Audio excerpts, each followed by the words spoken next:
How dare you cut the cake without my son's permission? Miranda shouted across the backyard, her voice cutting through the music.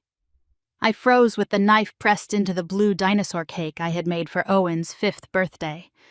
Miranda marched over the grass in heels, and I said, loud enough for every guest to hear, "You're selfish, just like your dead mother." I kept my face calm.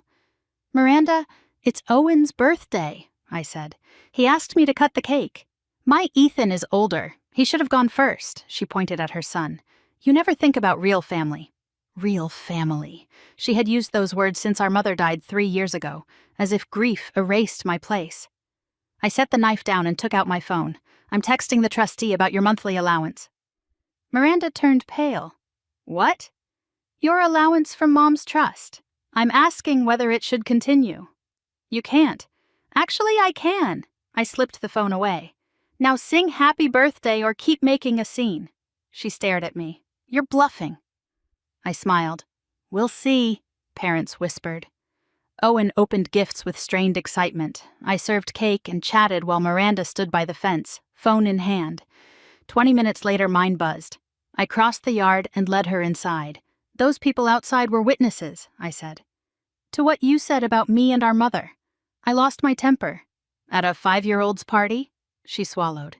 "You know how I get when I'm stressed." "Stressed about the credit card bills?" Her eyes widened. "How do you know that?" "I know everything about your finances." I opened the trustee's email and handed her my phone. She read it and went still. "This is fake." "No. Mom made me trustee 2 months before she died. $47 million, Miranda. Every asset she left.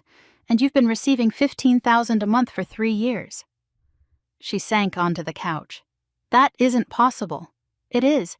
I approved every distribution." "But you work at that coffee shop." "I own the coffee shop," I said. 3 of them. Mom helped me start the first one before she got too sick. Miranda stared at me. "Why didn't you tell me?" "So you could demand more? Mock how I live? Prove I'm not real family?" I shook my head. "Mom knew you'd waste everything if she gave you full access. The allowance keeps you comfortable and controlled." Her face tightened. "You called me selfish in front of my son. You called me selfish after insulting Mom at your nephew's birthday. You made Owen cry because I cut a cake he asked me to cut."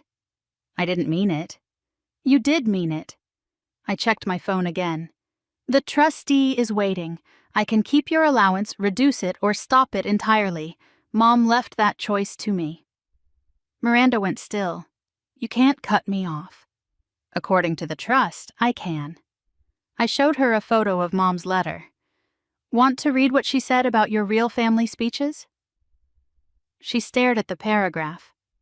Mom had written that Miranda valued appearance over character and would treat me badly once she was gone.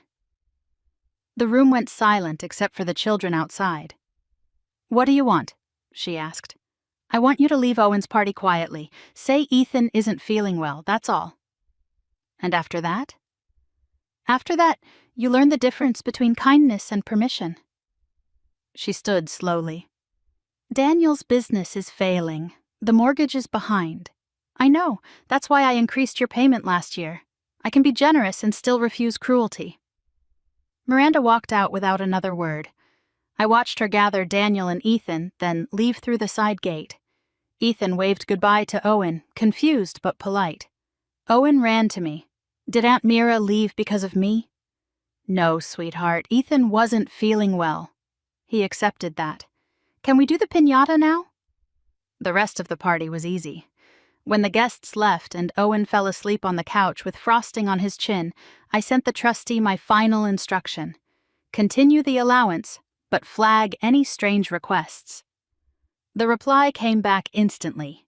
"Your mother would be proud." I looked at Mom's framed photo on the mantel, her arms around newborn Owen. She had hidden her cancer and planned everything. She knew Miranda would show her true face once Mom was gone. She knew I would need protection, not from strangers, but from blood. My phone buzzed with a text from Miranda. "I am sorry, please forgive me." I typed back, "You're sorry you were caught, not sorry for what you said."